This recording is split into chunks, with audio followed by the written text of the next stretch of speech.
amazwi aphuma emlonyeni wakho ayamphilisa umuntu, ayamvusa usekufeni, ayamnikeza amandla oyethileyo, ayavula indawo Nkosi uJesu lapho kuthiwa zivaliwe khona. Namhlanje Nkosi uJesu emini imlomo yethu nemphefumulo nengqondo iphakamisele kuwe Nkosi uJesu njengamaphuphu ephakamisela Nkosi ukudla ukuba ifunzwe. Moya Ongcwele, feed us Lord for this journey. Wathi uma ukhuluma no-Elijah wathi vuka udle ngokuba indlela iseyinde. Father, we understand the assignment that is before us. Idinga Baba ukuba sidle sivuke Moya Ongcwele ebuthongweni esikubo. Baba wethu onamandla onke, we pray egameni lika Jesu Kristu that we eat according to our capacity, according to the assignment that you have given us, my Lord and Savior. Because Lord, what is going to happen, it's something that no one have thought of. Kuwena kuphela Moya Ongcwele owaziyo indlela yethu, kuwena kuphela Baba owaziyo ijeni. Father, we surrender all unto you. Sithi Nkosi makwenzeke intando yakho ebandleni lakho njengoba yenziwa emazulwini. Siyabonga ke Moya Ongcwele, thatha udumo in Jesus mighty name. We thank you Lord. Izizwe zonke zikhothama kuwe,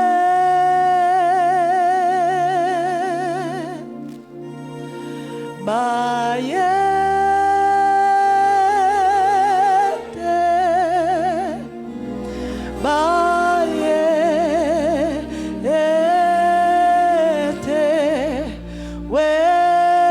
wehlukile awulinganiswa. Imvelo yonke iyakubuqa kuwe, bayete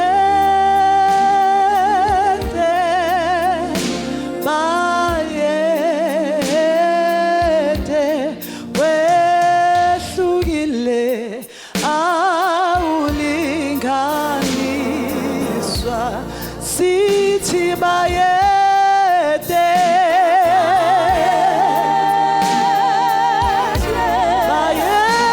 kuwe, wehlukile Jesu awulinganiswa.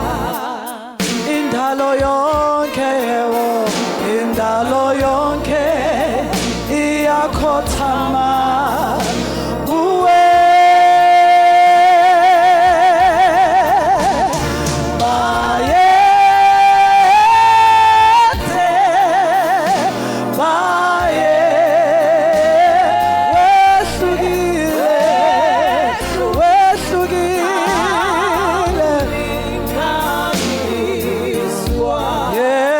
izizwe zonke ziyakhothama zithi kuwe, bayete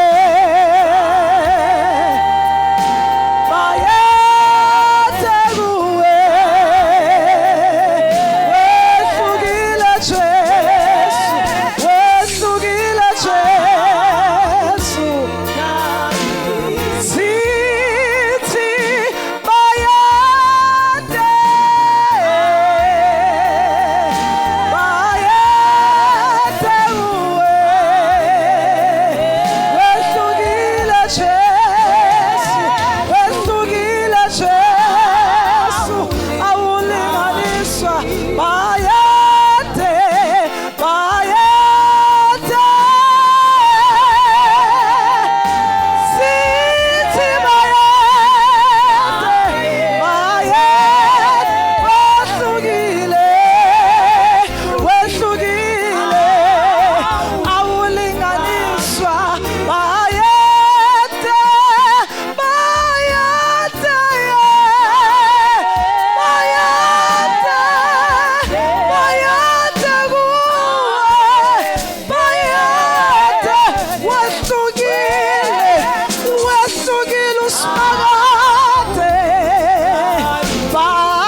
wehlukile awulinganiswa. Hallelujah.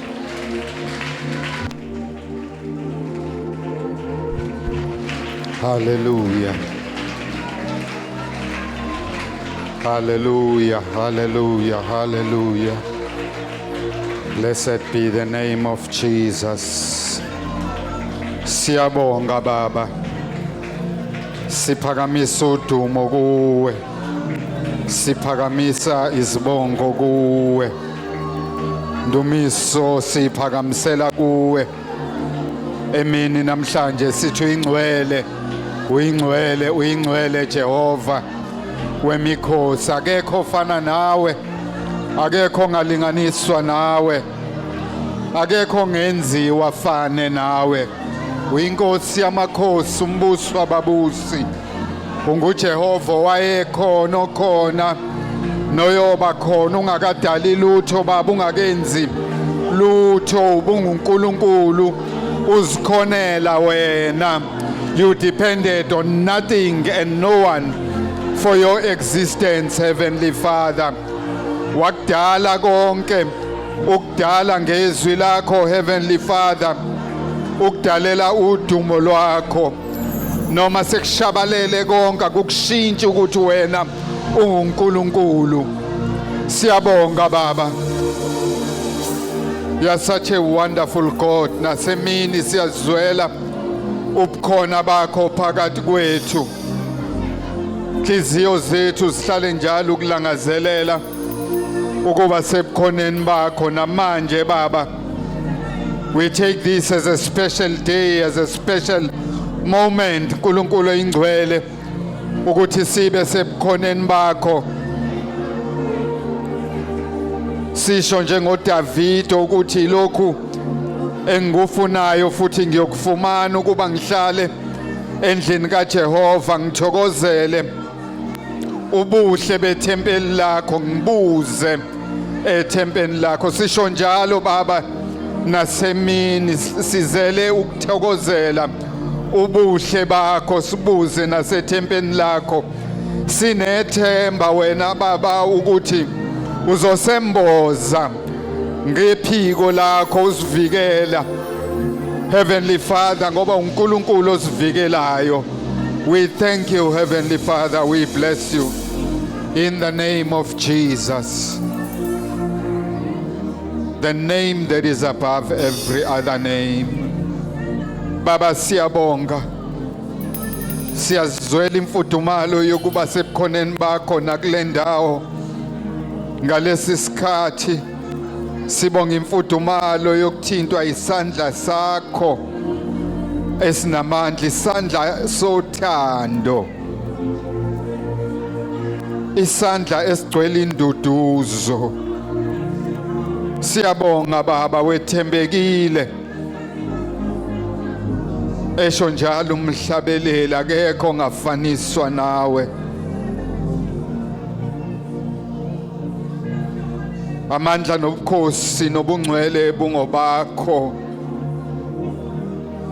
Siphakamisa udumo kuwe egameni lika Jesu Kristu waseNazaretha. Simshayile kakhulu izandla uNkulunkulu bazalwane. Hallelujah. Praise the name of Jesus.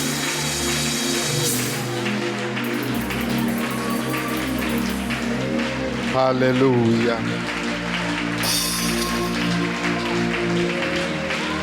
Hallelujah.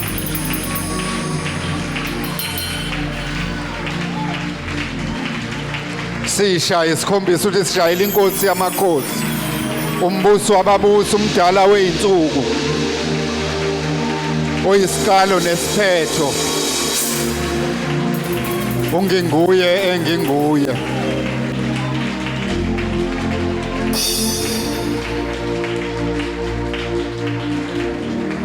Hallelujah.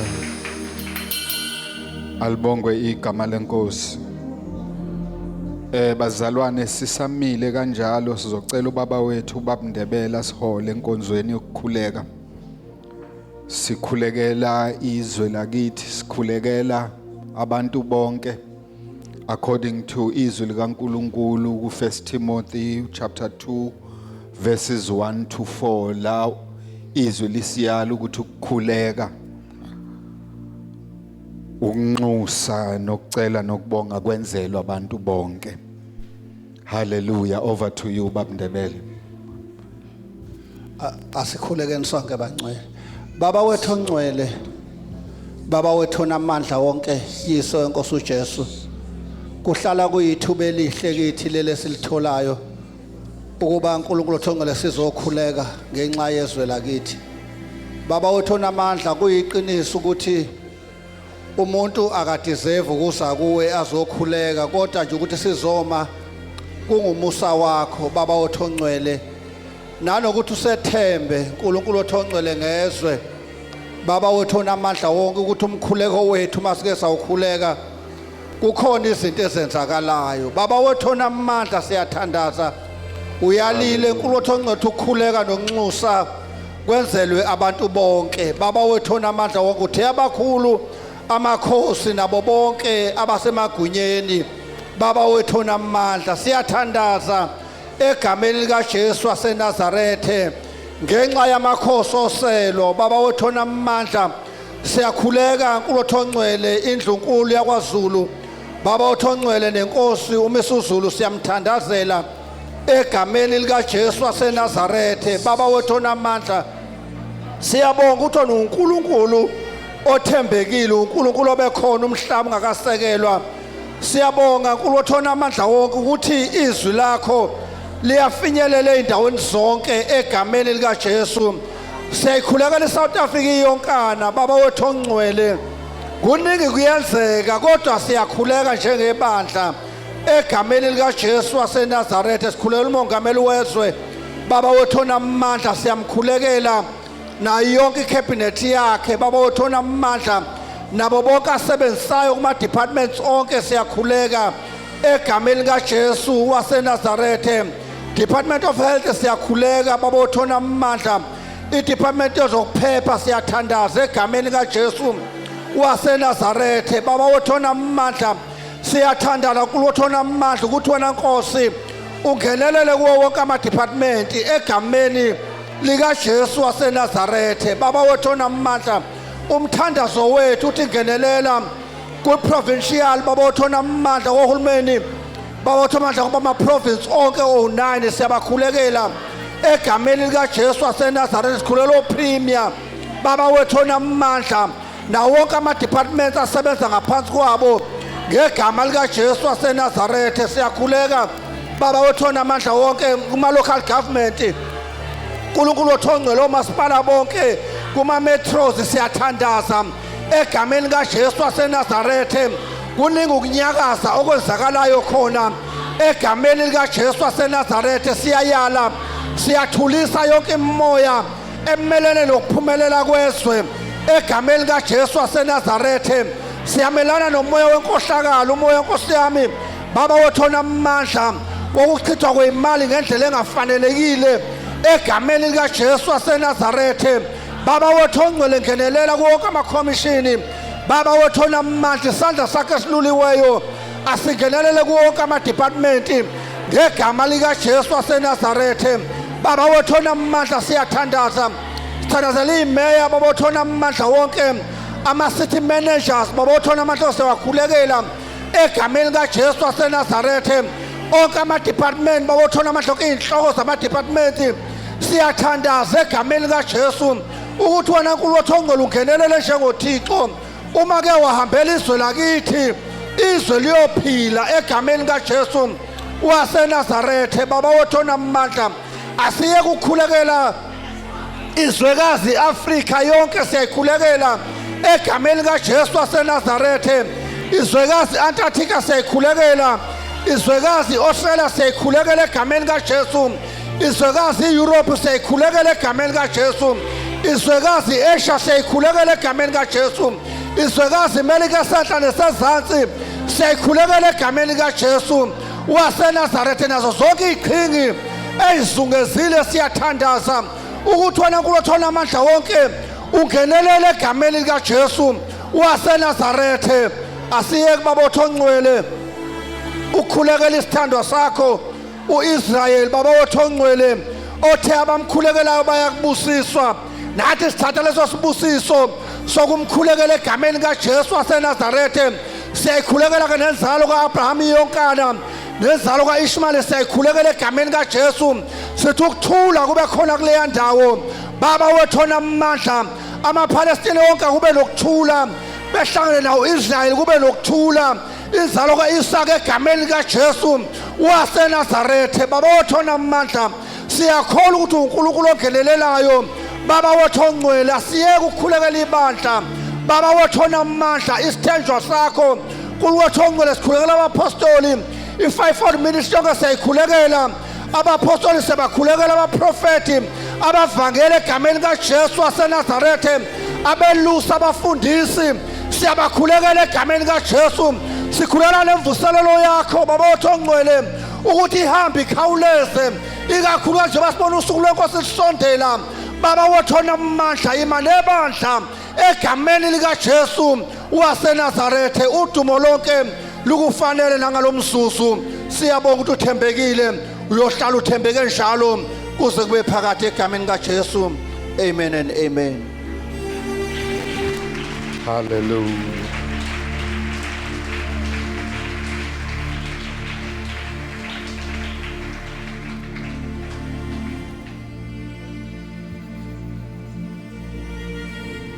Ngishanze emoyeni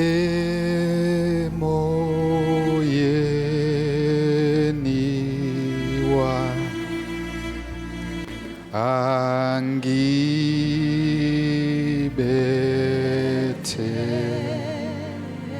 luqo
Thank you, Jesus.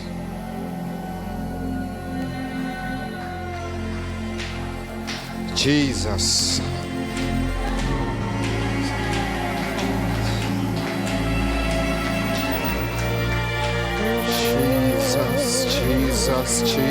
Jesus. Have your way in our lives, Jesus.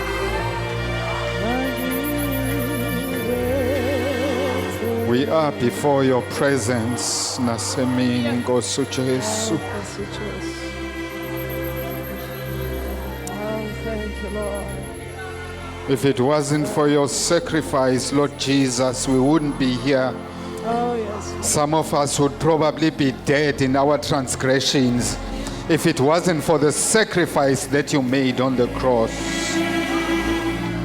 ingakho simi kule ndawo, simi ngokuthuthumela nangokuthobeka, sibabaza umnikelo wawenza, wavuma, wadela ukuphila kwakho, wadela ubuzibulo bakho njengendodana kaNkulunkulu ophezu konke, waziwa ngolizwe ezulwini, wakudela konke wenzela thina.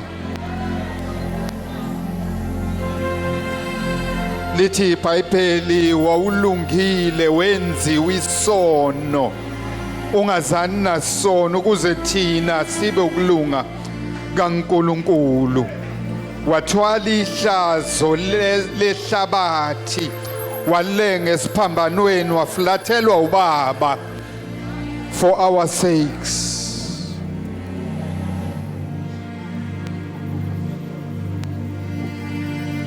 We render our praise, we render our adoration unto you, Lord Jesus.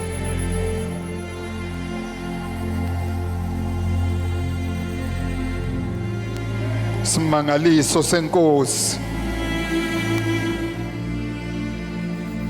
efela abantu bayo amakhosi ehlale endlini that are fortified and protected, bafelwe abantu babo, wena inkosi ehlukile. Siyabonga Baba, siyabonga mdala weinsuku ngomuso senzele wona ngendodana yakho uKristu Jesu. Sithi mana njalo Nkosi yethu, mana njalo dwala lensindiso yethu, sikunikeza udumo nasemini egameni lika Jesu Kristu waseNazaretha. Simshayele kakhulu once again uNkulunkulu izandla bazalwane. Hallelujah.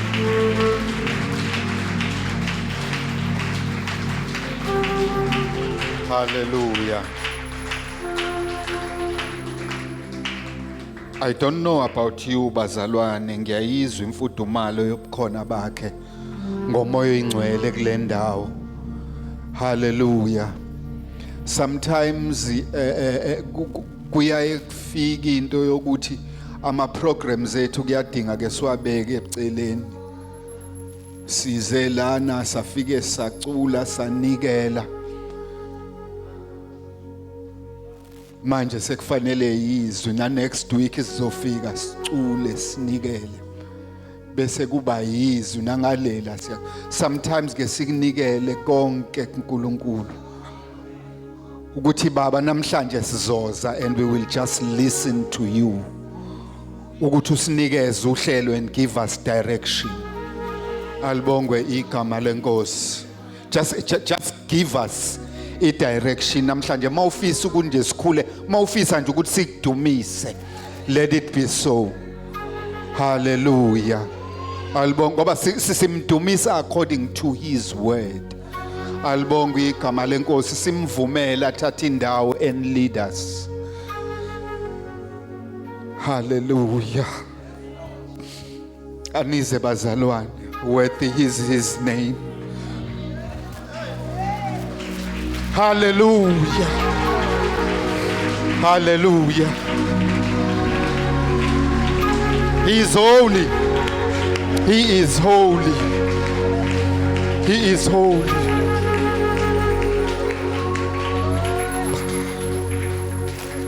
He is holy.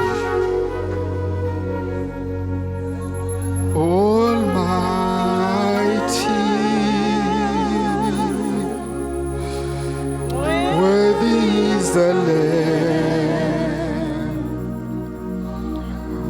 worthy is the Lamb. You are holy,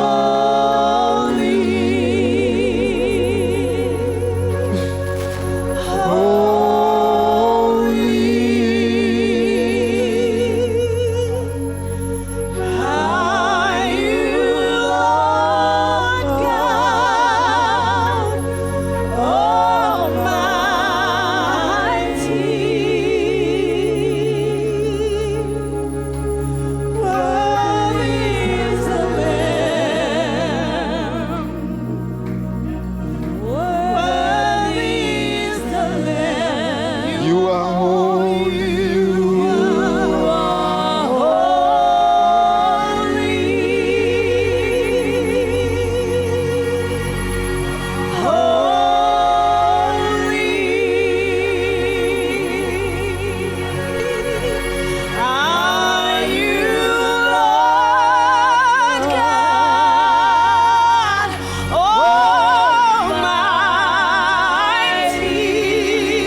Indeed, you are holy.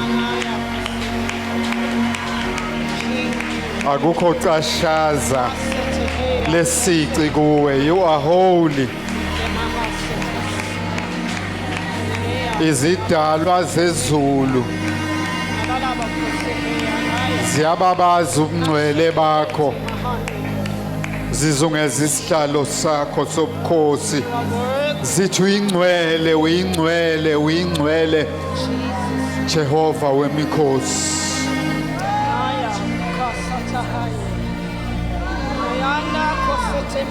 Simangaliso sikaNkulunkulu, siyabonga Baba. We thank you, great Redeemer, Loving us. Thank you for your faithfulness. Rock of our salvation. We worship you. Thank you for We give honor unto you, Heavenly Father.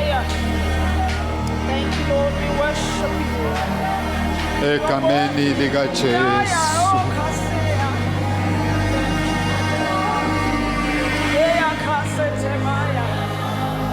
Igama elingaphezulu kwamagama onke. Sibonga isipho Baba siphe sona ngendodana yakho, wasipha igama elingaphezulu kwamagama onke, igama lika Jesu. Elithi izwi lakho ngaleli gama onke amadolo azokhothama, okusemzulwini, okusemhlabeni, okungaphansi komhlaba, nazo zonke izilwimi ziyovuma ukuthi impela uJesu uyinkosi. Kube udumo kuwe Baba. Thank you.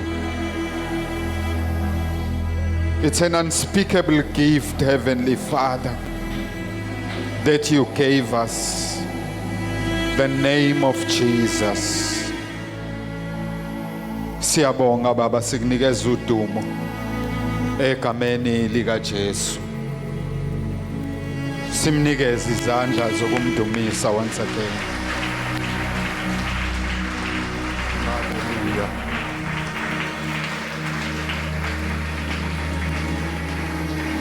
Hallelujah. Hallelujah. Awubingelele nje ababili abathathu usazohlala phansi. Uthi wenze kahle wafika ebukhoneni benkosi.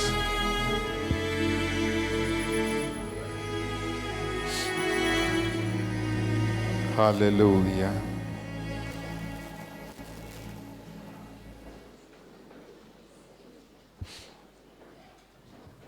Alibongwe igama lenkosi. Ngiyathanda bazalwane ukuthi acknowledge ipresence kaMoya Oyingcwele kule ndawo, simshayile kakhulu izandla uMoya Oyingcwele. Amen.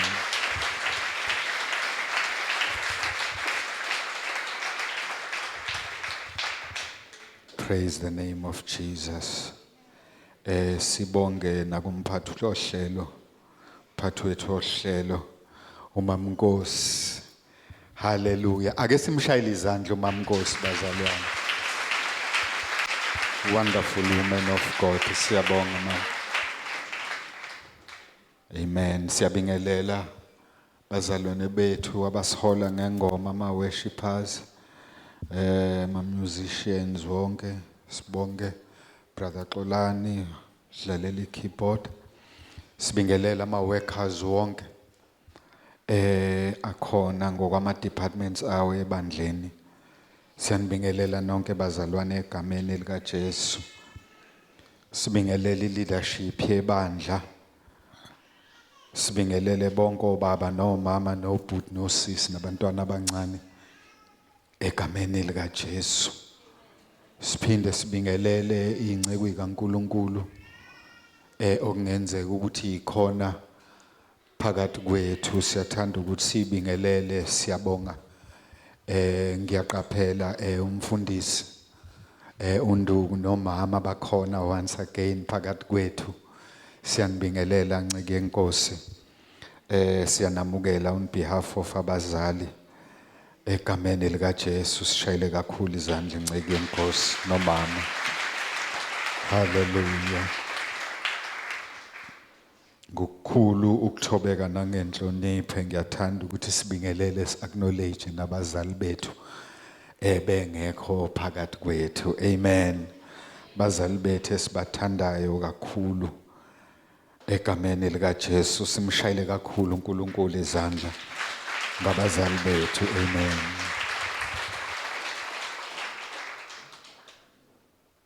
Sibingelele nabasivakashele bazalwane. Siyathanda ukuthi sinibingelele and we welcome you on behalf of ubaba noma. Siyathanda nje ukusho ukuthi yibani sekhaya sikhonze ndawonye inkosi yamakhosi. Amen. Hallelujah. Ngiphinde ngibingelele nabazalwane esikhonza nabo ku social media broadcast channel yebandla. Siyababingelela egameni lika Jesu and we welcome participation yabo ngaso sonke isikhathi einkonzweni esihluke sihlangene ngazo, and we want to assure them that they are part of us. Amen. Hallelujah. Praise the name of Jesus. Bazalwane igama lami nguThamsanqa wakwaKhumalo, ngumntwana kaNkuluNkulu. Ngisindisiwe, ngiyamthanda kakhulu uNkulunkulu bazalwane owangenzela umusa. Ngamukela uJesu ukuthi abe inkosi nomsindisi wami kusukela ngaleso sikhathi. Akakaza ngijabhise kuze kube imanje. Alibongwe igama lenkosi. Ngaphambi kokuthi siqhubekeke bazalwane, ngiyacela ukuthi ngidlulise ukuxolisela unkosikazi wami indlovukazi yalapha kwaKhumalo. Ngimxolisele nje ukuthi akaphumelelanga ukuba senkonzweni. Kusuke kwalibaleka ukuthi kudluliswe ixoliso, ngase ngisebenzisa ithuba lokubala ukuthi ngimdlulisele isixoliso ebandleni. Kubalekile ukuthi isixolise bazalwane. It's a sign of obedience to authority. Ureport nje ungavela uthi uyingane ekhaya uvela unyamalala ungaziwa ukuthi ushonephi. Kade kuchaza nje uba phakathi esiphathele uhlelo naseverelem egcizelela ukuthi akukona ukuzehlisa noma mhlambe ukungathathi kahle ukubika nje ukuthi hayi bazalwana ngizokuba khona enkonzweni, ukukhombisa nje ukuthi uyingane ehloniphayo. Alibongwe igama lenkosi. Amen. Simshayile kakhulu uNkulunkulu izandla bazalwane. Hallelujah.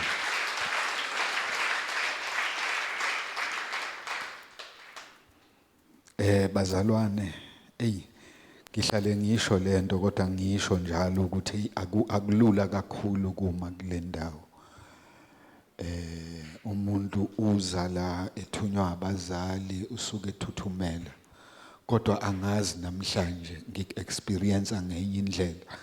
Mhlambe bakhona abazalwane abaqaphelile ukuthi ngifika la ngeke ngayaluza. I was very uneasy. Nje akulula ngempela ukuma kule ndawo. Kadesha ubaba ekseni ngicabanga ukuthi iyona lento engishayisa uvalo ukuthi le ndawo indawo ekufanele ngabe kuma uJesu ngoba ibandle lakhe. So if uJohn umbhabhadisi wambabaza uJesu ngendlela yokuthi akulula ngisho ukuthinta umchilo ezicathulo zakhe, who am I ukuthi ngizoma endaweni la kufanele ngabe kumkhona yena, or at least abantu ababiziwe uye ngokwecebo lakhe ukuthi bamela.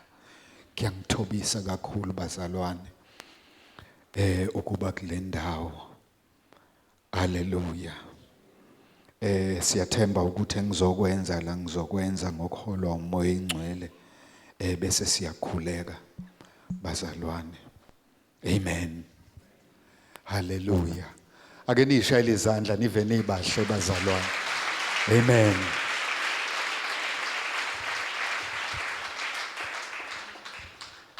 Ngiyanizwela ngeke nize nikwazi ukuyi-appreciate into engiyibona njengoba ngimla.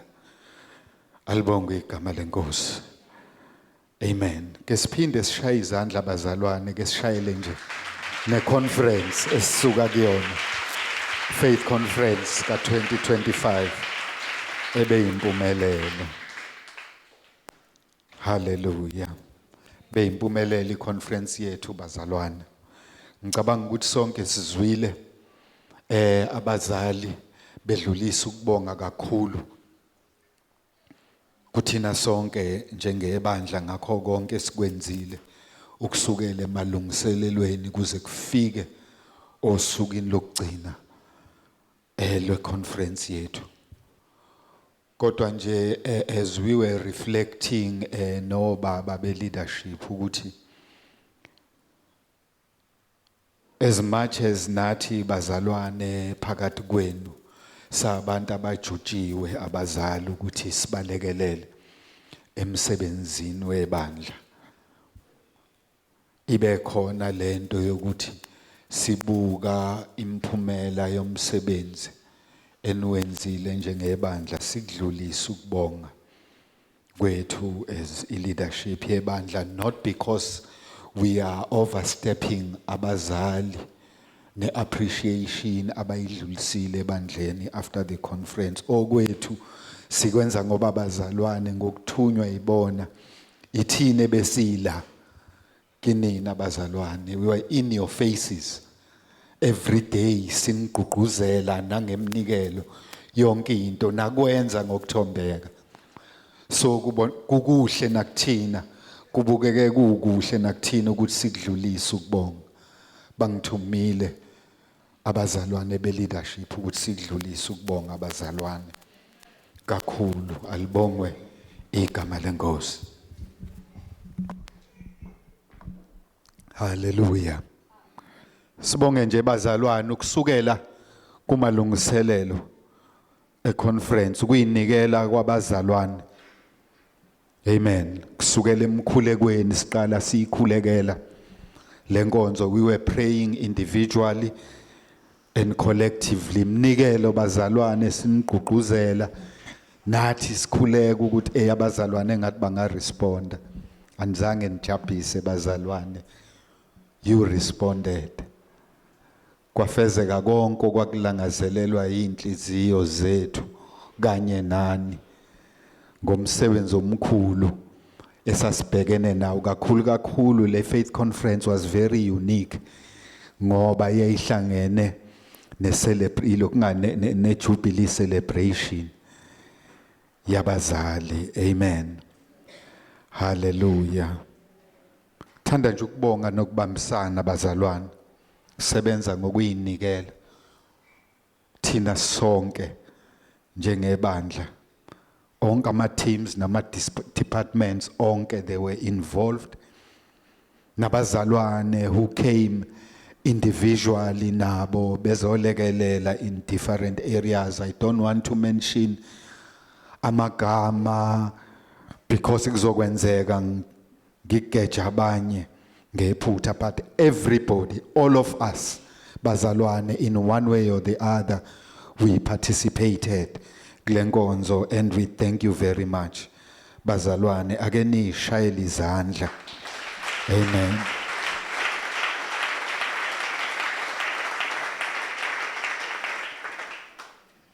Ngaphezu kwakho konke bazalwane, nawo wonke ama celebrations nobumnando babukhona, ngiyakholwa ukuthi even spiritually we benefited from izwi elalishumayelwa right through that conference kusukela ekuqaleni iziyophela.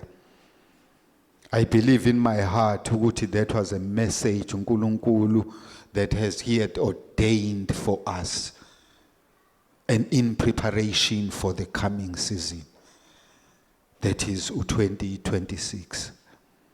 Alibongwe igama lenkosi.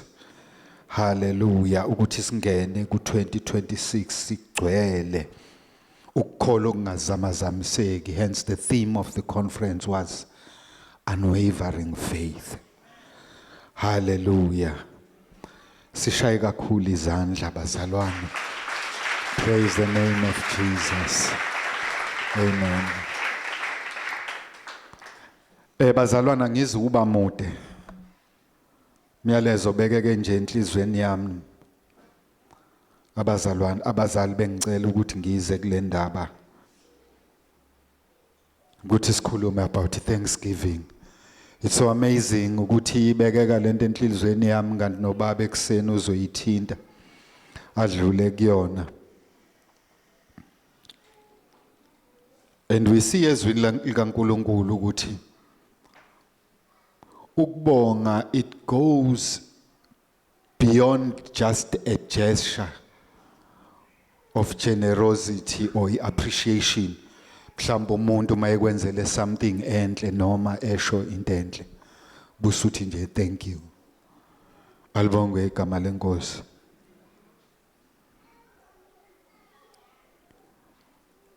Kwezinye indawo nakwamanye amazwe lento yokubonga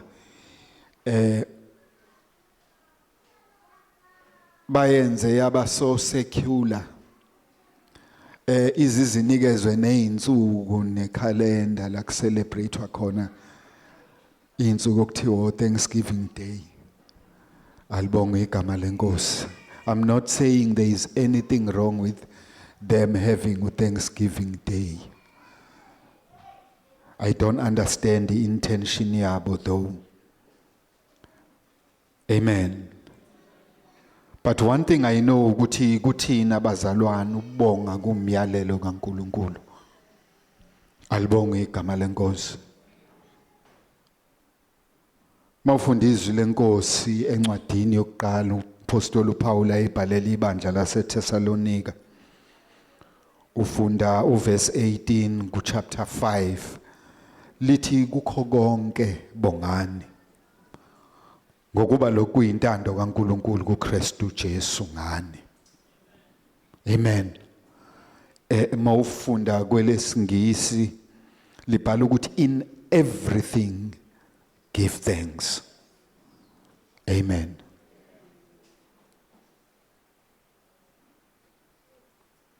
Apostoli uPaul ubhalela ibandla laseThessalonika, ibandla elaliselincane eluleka.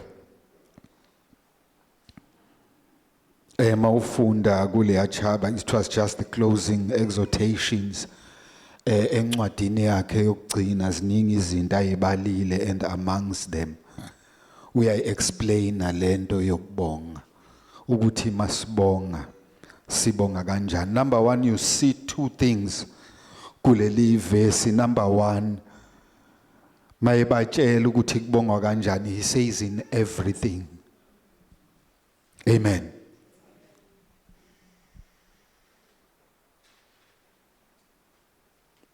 nokuyisifundo kuthina njengabazalwane ukuthi masibonga sibonga kukho konke.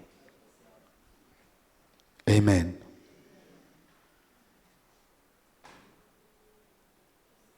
We give thanks in everything, not for everything. Kukhona umehluko kancane, because if you give thanks for everything,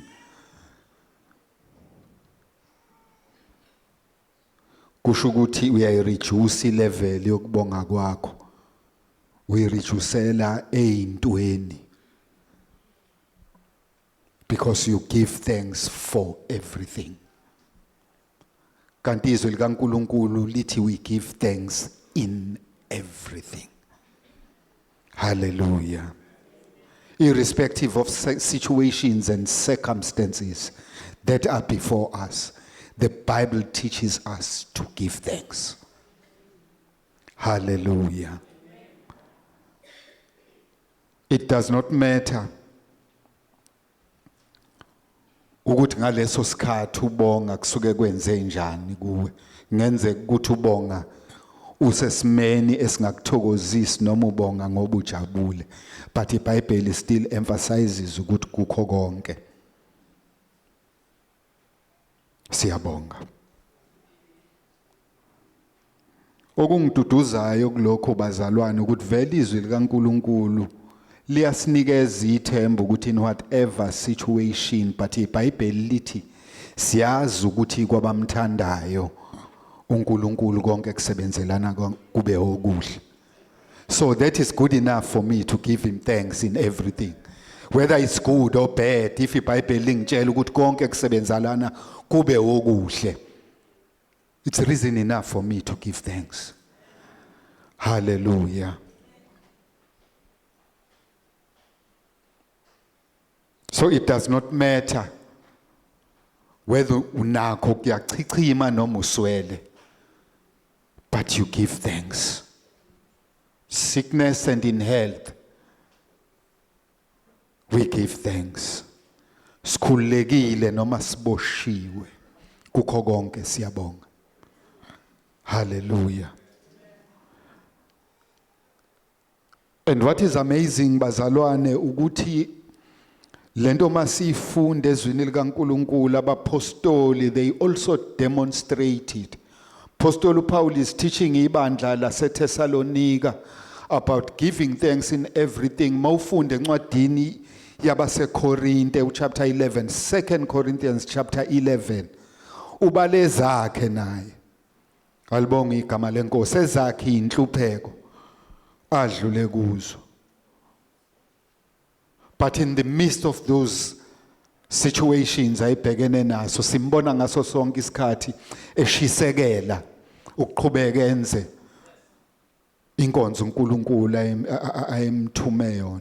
Bali izinto eziningi mhlambe mawuyifunda wena, mhla angazi about you, mhlambe mina bekungahamba kuhambe endleleni ngibuye ngithi it's time man Jehovah, ngisacela ukuthi ngithathe noma ibreak, but he never stopped.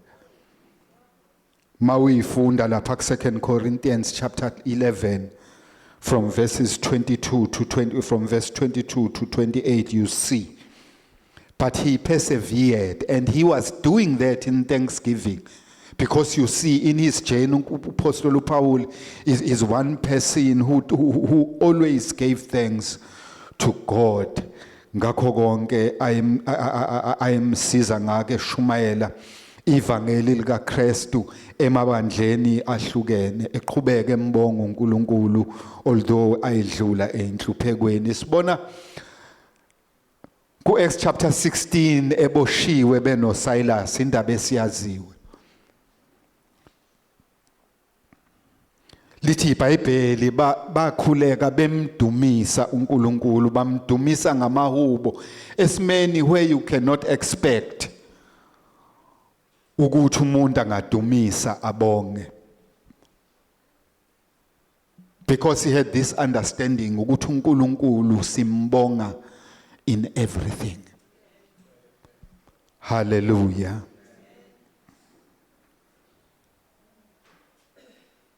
Abantwana baka-Israel mabeqeda ukukrossa the Red Sea. IBhayibheli mawufunda encwadini kaExodus we know ukuthi babe cross endaweni eyomile ngoba uNkulunkulu wenza ulwandle ukuthi livuleke eyaloMose ukuthi akakhombe ngenduku. Lwavuleka ulwandle bawele endaweni eyomile.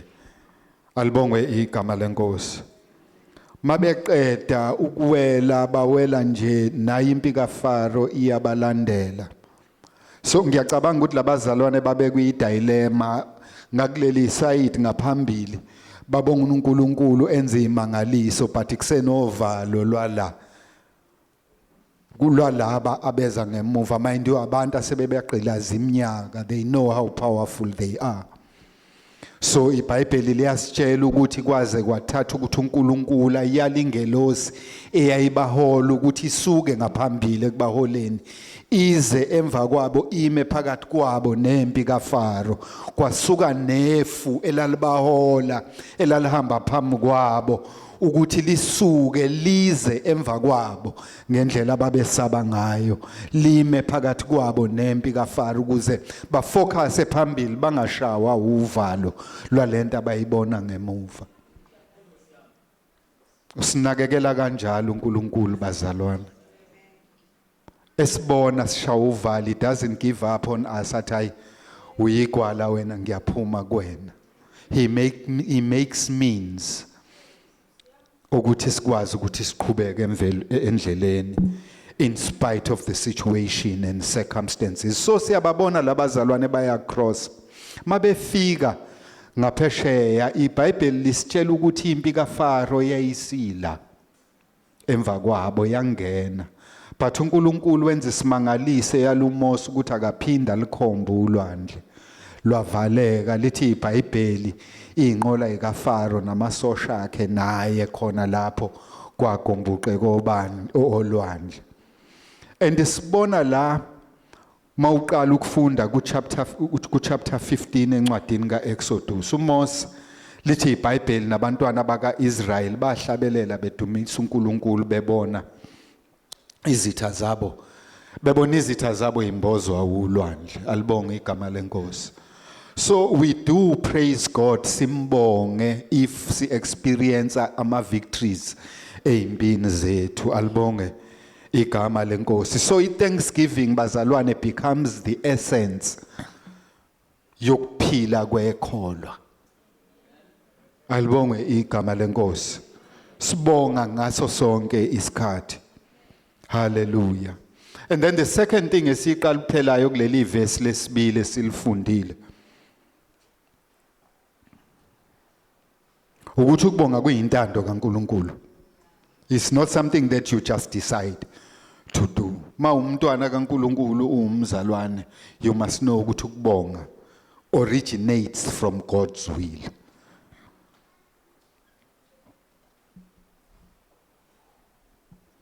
So ngamanye amazwi we have to understand bazalwane ukuthi ukubonga kuyamkhazimulisa uNkulunkulu. Kumkhazimulisa even ngaphezulu kwezinto ezinhle asuke senzeka zona. And must understand ukuthi ukubonga uNkulunkulu kuyintando kaNkulunkulu. Kusenza futhi kusibonise ukuthi singafocus kakhulu ezintweni asuke senzela zona, sifocus kakhulu kuyena as the source.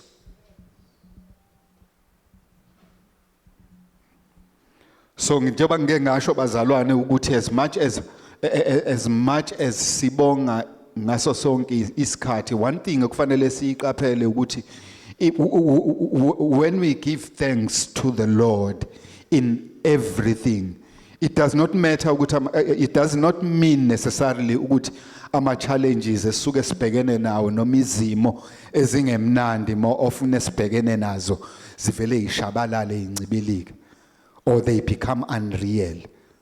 Zisuke zikhona. Sesibongile siqhubeke zikhona phambi kwethu. What is important ukuthi what is our attitude towards them, having given understanding ukuthi masimbonga uNkulunkulu, he keeps us in the midst of those challenges. Kalibonga igama lenkosi. uNkulunkulu, that is what sikholelwa lokho bazalwane, ukuthi uNkulunkulu uyakwazi ukusigcina even in the midst of circumstances and situations esidlula kuwona. Uyakwazi ukusigcina. Alibonge igama lenkosi. Hallelujah. Kunehube engilithandayo elibabaza ubukhulu bukaNkulunkulu. Psalms 139 mawufunda nje wonke. uDavide mayilibhala leli hubo uyabona ukuthi libhalwa umuntu ayiqonda ngokuphelele ukuthi God is a sovereign God. And God is an omniscient God. He's all-knowing. Ayikho into efihlakele kuye. Alibonga igama lenkosi. You realize mawufunda verse 6 uyababaza ukuthi ukwazi okunjalo kuyangimangalisa kuphakeme anginakufinyelela kuwo. That is how sovereign our God is, and he deserves ukuthi simbonge ngaso sonke isikhathi. Hallelujah.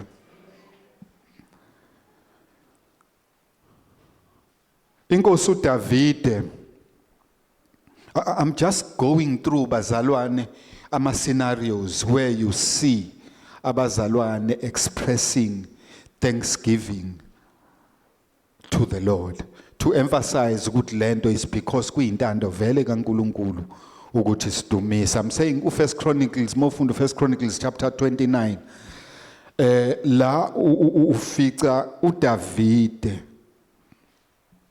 uDavide udumisa uNkulunkulu embonga ngomusa amenzele wona kanye nesizwe sonke saka Israel. Remember uDavide mawufunda ngalesi sikhathi, he was going towards the end of his reign as a king, and he was preparing to hand over the reins to his son Solomon, one of the few kings, if not the only one, okwabekwa indodana yayo yaba inkosi isaphila uDavide.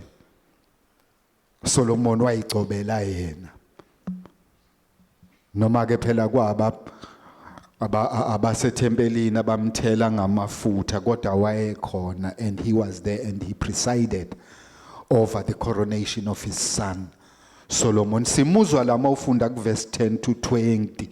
Ubonga uNkulunkulu, umbonga uNkulunkulu kakhulu ngezinto azenzele yena empilweni yakhe nangezinto azenzele isizwe sika Israel, particularly ukuthi abaniki opportunity ukuthi bakhele uNkulunkulu indlu yakhe. Ababazi ukuthi inkosi kwakona lokho esikulethayo sithi sizokwakha indlu yakho vele sikuthatha kukona. That's a sign of acknowledging the sovereignty of God. Hallelujah. Ukuthi kwakona lokho uDavide wayeyinkosi eyayiphila kahle enezinto eziningi, kuthiwa he outgave the whole nation ngesikhathi sekunikelelwa ithempeli. So mawucabanga ukuthi eyedwa wakwazi ukuthi anikele adlule isizwe sonke sakwa Israel ukuthi ayikusho ukuthi wayeyinkosi eyayi right la. But he gathers the nation together and he leads them in a prayer of thanksgiving unto the Lord for everything that he has done and even the ability to give. So that emphasizes bazalwane ukuthi when we give thanks to the Lord, asiphushwa izimo, asiphushwa even nama experiences ethu, we give thanks to the Lord because it is his will. It is according to his will that we give thanks. Hallelujah.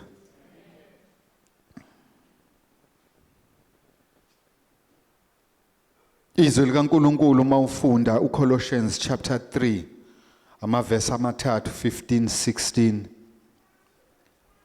and 17.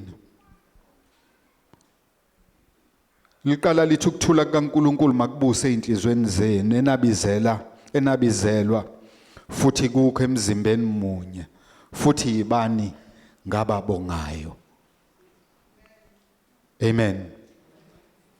So you see la ukuthi Thanksgiving is partnered with ukuthula.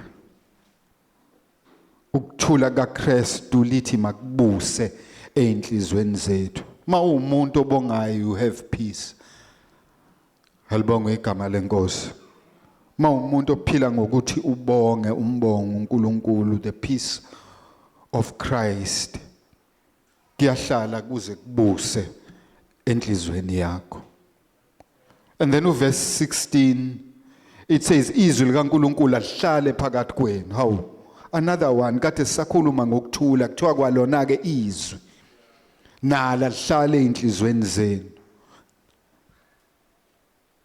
Livame nifundisane ngokuhlakanipha konke, niyalane ngamahubo nangeyihlabelelo nangamaculo komoya, nimhubele uNkulunkulu enhlizweni zenu ngokubonga. Amen. Hallelujah. And then go verse 13 bese lithi konke enikwenzayo noma kungezwi noma kungokomsebenzi kwenzeni konke egameni lenkosi uJesu nimbonge uNkulunkulu. Amen. So that is profound. Ukuthi lithi la ku verse 13 kukho konke sikwenzayo, in everything. Amen. Noma kungezwi noma kungokomsebenzi asikwenze egameni likaJesu simbonge uNkulunkulu uyise ngaye. Hallelujah. So masibonga bazalwane, is very important ukuthi inhliziyo zethu fanele zibe receptive to influence kaNkulunkulu osilethela ukuthula enhlizweni zethu. Alibonge igama lenkosi. If ukubonga kuvame enhlizweni zethu sihlala sinokuthula, and masinokuthula even physically imizimba yethu become more healthier. Hallelujah. Ngizothanda ke sithinta another scripture bazalwane, ngumuntu ojwayele ukusebenzisa kakhulu izwi ukuze ngifakazele into engiyishoyo kungashiya ukuthi ukhumalo wathi kuthiwa izwi lithi. Amen. Akakangificisi uNkulunkulu kule level yokuthi ngibe nezambulo. So ngisarelaya kakhulu ezwini. Philippians chapter 4 mawufunda verse 6 and 7. Bible says ningakhathazeki ngalutho kepha kukho konke izicelo zenu mazaziwe nguNkulunkulu ngokukhuleka nokunxusa kanye nokubonga. Verse 7 bese ukuthula kaNkulunkulu okudlula ukuqonda konke kuyakulondoloza inhliziyo zenu nemicabango yenu kuKristu Jesu. Sike sakhuluma everelema abazalwana babekhona ngalelizwi emasontweni ambalwa ukuthi a few things oyiqaphelayo kulelizwi. Number 1 maliqala ku verse 6 likhuluma ngokuthi ningakhathazeki ngalutho. Amen. So if us approach uNkulunkulu ngokukhuleka okuhlangene nokubonga, the first thing okufanele siyilungise ukuthi asingakhathazeki.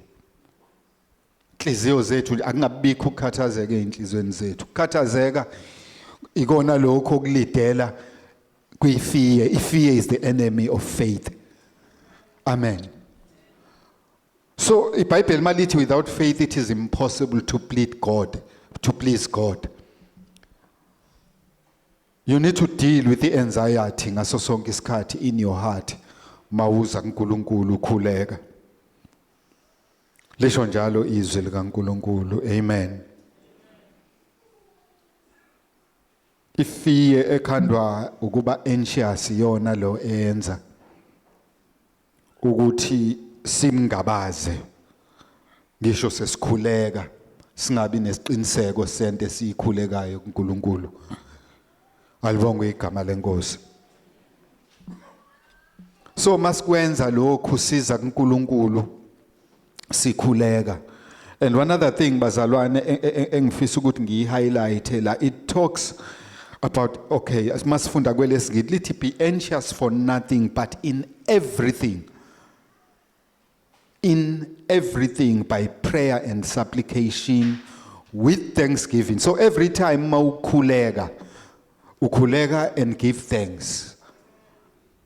Alibonga igama lenkosi. Ubaba ujwayele ukisho lento ukuthi masikhuleka bazalwane, umkhuleko wethu kufanele ugcwale kakhulu ukubonga, kungagcwali kakhulu ukucela ubusuthi uzuzele ukhohle na ukusho amen. Ucele ngalesikhathi ucela ubonge because we are demonstrating ukuthi uyamthemba uNkulunkulu ngalento ecelayo ukuthi uzokwenzela yona bese uyabonga ngaleso sikhathi. Alibongwe igama lenkosi. That's a sign yokuthi uyamthemba uNkulunkulu ukuthi he's more than able to do what you are asking. Alibongwe igama lenkosi. So that is why lithi in everything by prayer and supplication with thanksgiving. So in other words, liyachaza ukuthi in every one of your prayers there must be thanksgiving. Alibonge uzinike isikhathi sokuthi umbongo uNkulunkulu. Thanksgiving ke it leads to worship ngoba when you give God thanks you lift him up and worship him and acknowledge how great he is. Alibonge igama lenkosi. So you spend more time giving thanks and giving honor to God. Hallelujah. And verse 7 tells us ukuthi if sikwenza lokhu, one will experience peace of God in our hearts and in our lives. And liyachaza lokhu lithi ukuthula okudlula ukuqonda konke.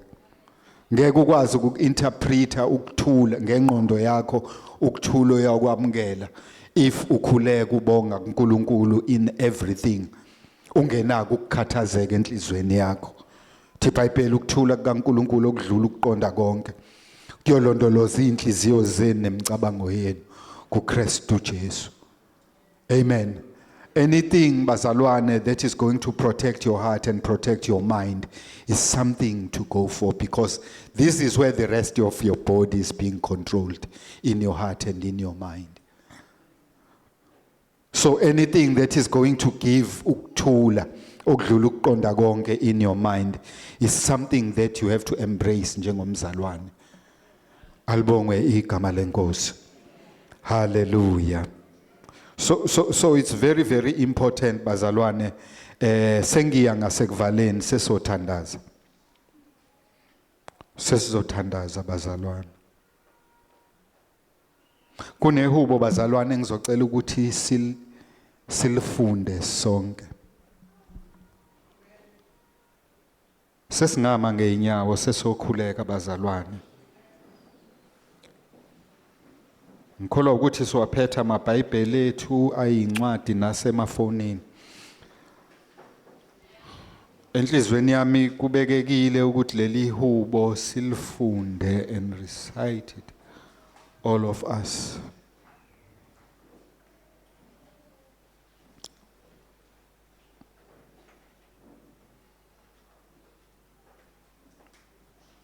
Leli hubo linamavesi awu-26. It's a form of a declaration of thanksgiving. Simbonga uNkulunkulu ukuthi usigcinile. Noma singabona abazalwana abakhonza inkathi. But ke emhlabeni esiphila kuwona unyaka uqala ngoJanuary uphele ngoDecember, which is a season esibonile uNkulunkulu esigcina kuyona. We are in the last month of the year. Usilondolozile uNkulunkulu wahamba nathi. I don't know ukuthi sidlule kuphi. Sidlulile kodwa ezintweni eziningi right through the year. But here we are, uNkulunkulu usigcinile wasilondoloza. I'm sure ukuthi makube kungavula ithuba lokuthi lo nalo wafakaza ukuthi this year alone uNkulunkulu ngidlulisephi. But I thank him that here I am, I can still stand and give him honor. Nami ngo-August I had an experience yokugulelwa uma ongizalayo wazwahamba emhlabeni usenkosini. but uNkulunkulu is still keeping me standing, and I can smile and declare ukuthi uNkulunkulu he is good and his mercies endure forever. Psalm number 136 bazalwane ngizolifunda ngesiZulu. Each and every verse lihlukene igaba ezimbili ngizofunda sokuqala ibandla lingiphelezele ngokuthi sifunde isigaba sesibili size siqede. Siqala uverse 1 lithi bongani uJehova ngokuba muhle.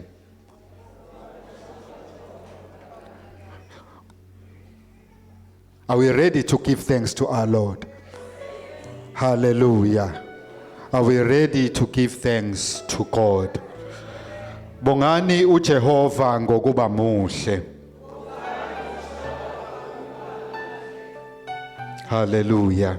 Mina ngizoshela ukuqala and then ngizothi nina ngomusa ngokuba umusa wakhe umphakade ukuze sisheshe. Bongani uJehova ngokuba muhle. Bongani uNkulunkulu wawonkulunkulu. Bongani inkosi yamakhosi. Yona engoyedwa owenza izimangaliso ezinkulu. Owenzile izulu ngokuhlakanipha. Owendlala umhlaba phezu kwamanzi. Owenza izinkanyiso ezinkulu. Ukuba ilanga libuse emini. Inyanga nezinkanyezi ukuba zibuse ebusuku. Owalishaya iGibhithe amazibulo alo. Owamkhipha uIsrael phakathi kwabo. Ngesandla esinamandla nangengalo eyeluliweyo. Owahlukanisa kabili ulwandle olubovu. Owawelisa uIsrael phakathi kwalo. Owachitha uFaro nempi yakhe elwandle olubovu. Owahola abantu bakhe ehlane ngokuba owahola abantu bakhe ehlane. Owashaya amakhosi amakhulu. Owabulala amakhosi adumileyo. uShihoni inkosi yama-Amori. No-Ogi inkosi yaseBhashani. Owanika izwe labo laba yifa. Laba yifa lika-Israyeli inceku yakhe. Owasikhumbula sisephansi. Owasikhulula ezitheni zethu. Onika inyama yonke ukudla. Bongani uNkulunkulu wezulu. Shayele kakhulu uNkulunkulu izandla. Hallelujah. Hallelujah. Hallelujah. Hallelujah. Hallelujah. Hallelujah.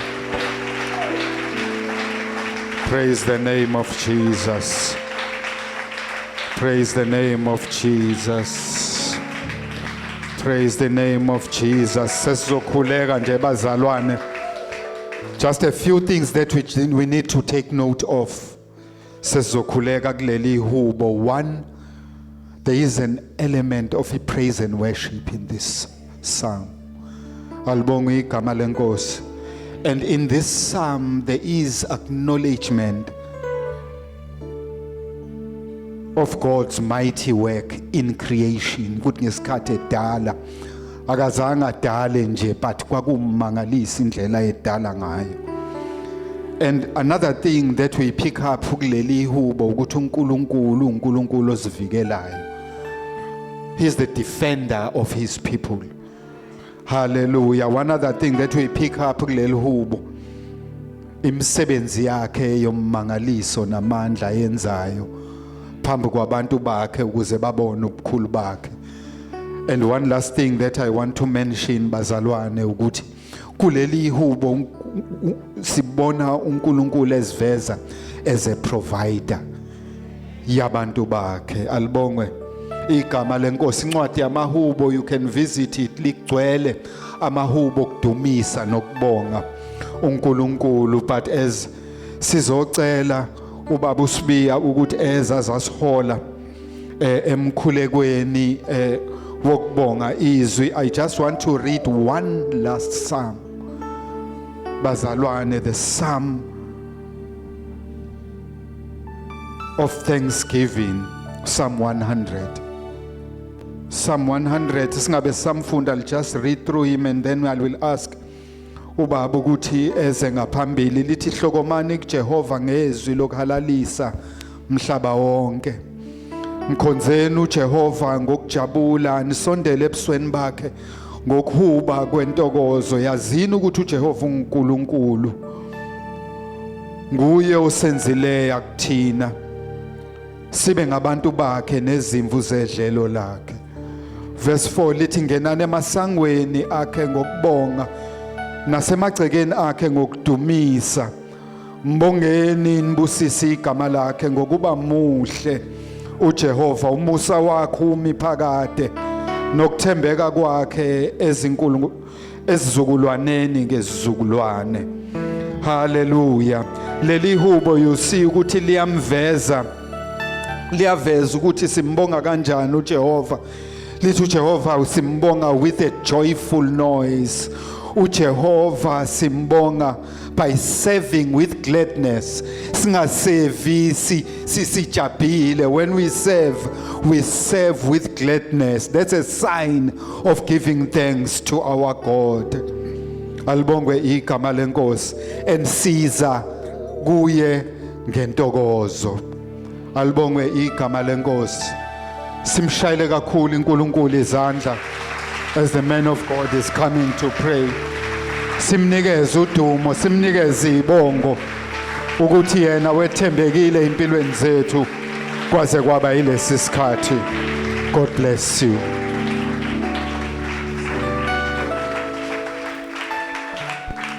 Shaya izandla bazalwane, sibonga uNkulunkulu.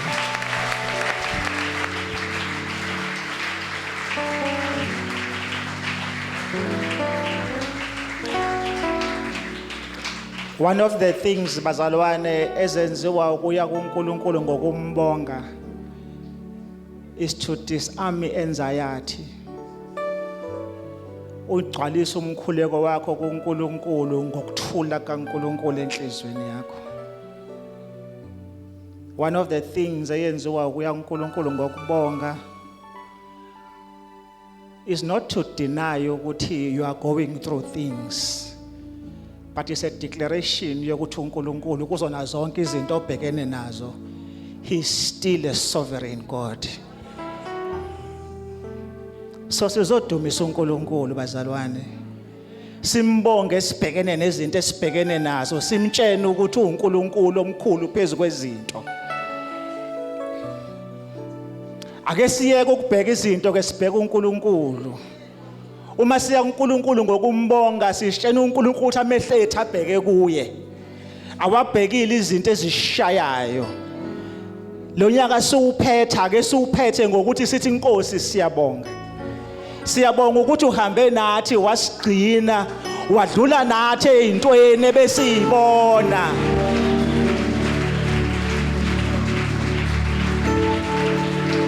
Ngiyabonga ukuthi akwenzekanga ebengifisa ukuthi kwenzeke, kodwa kona ngiyazi ukuthi wena ukhona.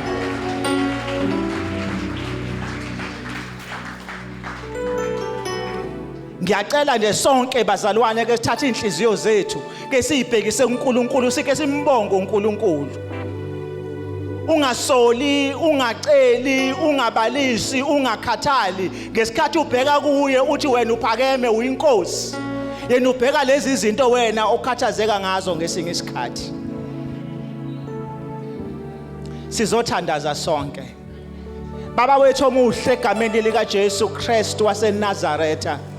Siyabonga babona amandla wonke izwi lakho emini Siyabonga baba ukukhuluma kwakho phezulu kweimpilo zethu. Siyabonga ukukhunjuzwa babona amandla wonke ukuthi wena uNkulunkulu omkhulu phezulu kwezinto zonke. uNkulunkulu omkhulu phezulu kwezimo zonke. uNkulunkulu onamandla phezulu kwakho konke. Thatha udumo lukufanele baba wethu omuhle. Siyabonga uhambe nathi kwaze kwaba nakaloku. Siyabonga uthembekile ngezikhathi zonke. Siyabonga babona amandla ukwazi ukuthi uyaselapha ngisho ezifeni. Siyabonga babona amandla ukwazi ukuthi naseyidingweni zethu wena uyasanelisa. Babona amandla wonke unyaka wonke sisuka nawe eqaleni seze safika la wena ukhona usiyekelele uthezwini lakho awuvumi ngisho unyaka lethu lishelele wathi wena ushiyi wathi ungena nathi ngisho emlilweni wena uNkulunkulu onamandla ngisho emanzini amaningi unathi uthe awuvumi nathi wathi ngisho ubuningi bawo ngeke kwasenza lutho ngoba ngeke asamukisa unathi. Baba siyabonga ukuthi ukhona ngezikhathi zonke. We give you thanks, we give you praise, we give you honor, we give you glory. Babona amandla wonke uthembekile ngezikhathi zonke. Babona amandla wonke ifa lakho. Babona amandla uyazibonakalisa phezulu kweimpilo zabantwana bakho. Uyazibonakalisa emakhaya abo. Uyazibonakalisa babona amandla emndenini yabo. Baba siyabonga ngisho abantwaneni bethu ukuthi wena umile njalo. Sakubona uNkulunkulu ophebezayo. Babona amandla wonke ngisho isitha sibhekise ngakithi kodwa wena wathi ngisho umcibisholo obhekiswe ngakithi. Babona amandla wathi awusoze waphumelela ngoba wena uNkulunkulu othembekileyo. Thatha udumo baba wethu amandla wonke. Siyabonga mdala kuneyinsuku zokuphila kwethu. Siyabonga waze wathembeka baba wethu omuhle. Waze wamuhle empilweni zethu.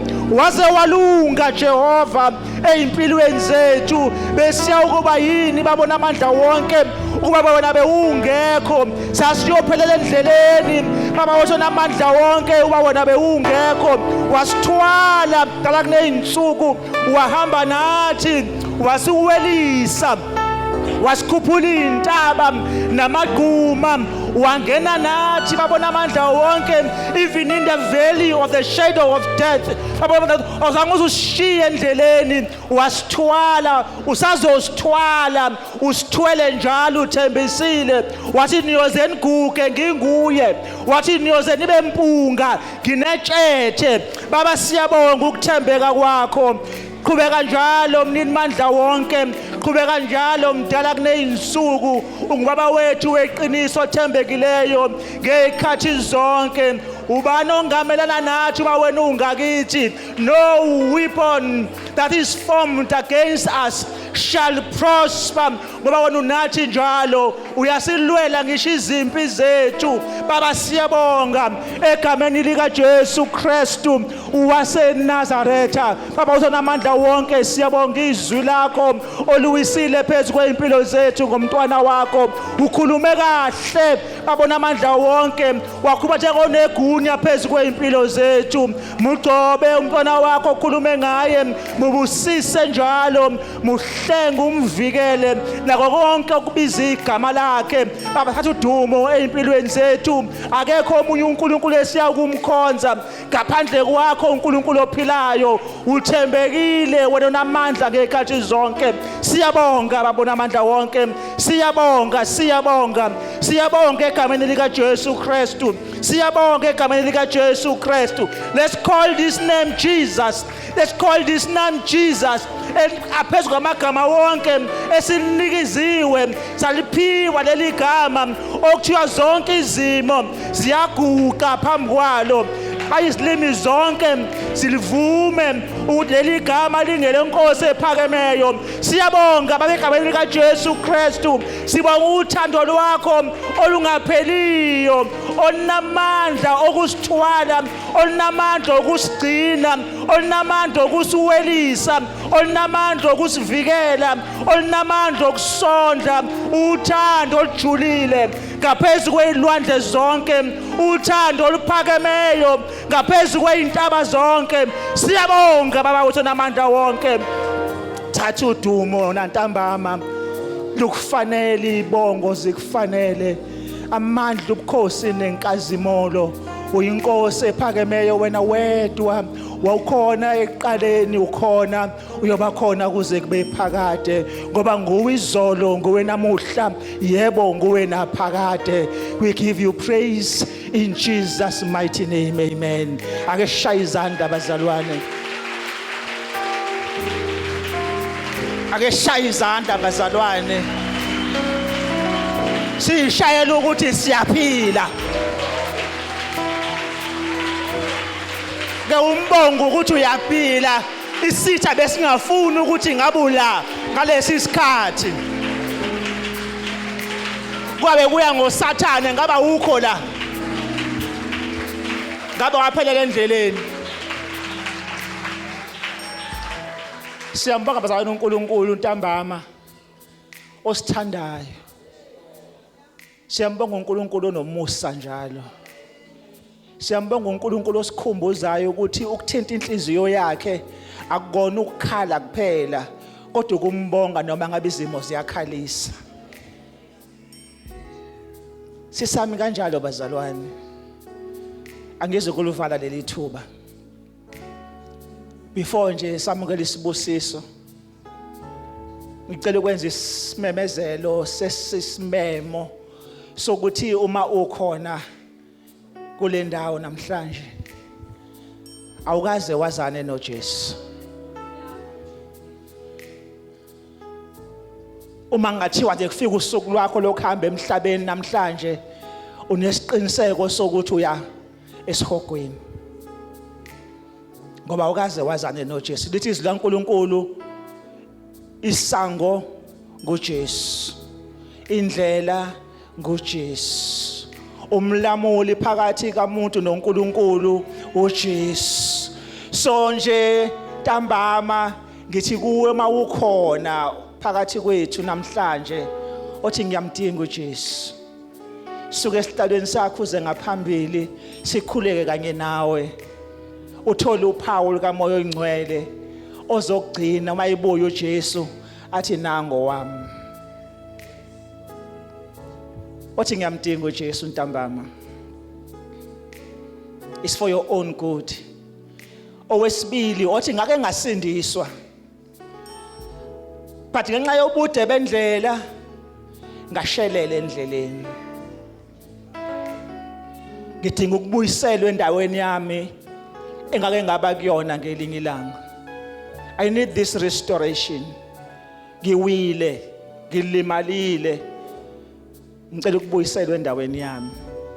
Owesibili lo, oqala ngazani noJesu, owesibili ngake ngasindiswa, kodwa ngenxa yobude bendlela ngasala endleleni. Ake shaye izandla sibonga uNkulunkulu, sonke sisindisiwe.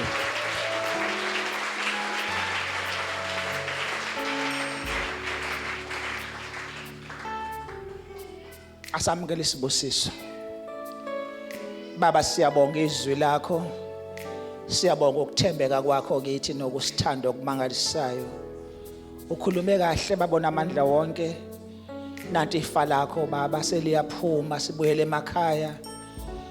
Hamba nathi indlela yonke, sigcine endleleni, lolu isandla sakho phezu kwethu ukusivikela nokusihlenga endleleni.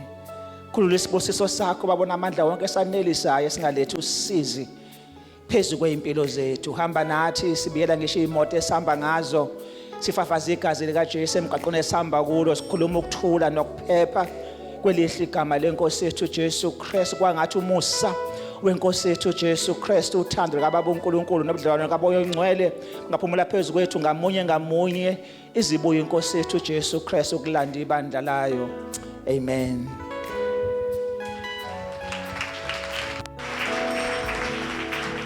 Amen bazalwane. Ningabe nisahlala phansi, khona nje ebengifisa ukukusho ngilibalile obekubekekile enhlizweni yami bazalwane.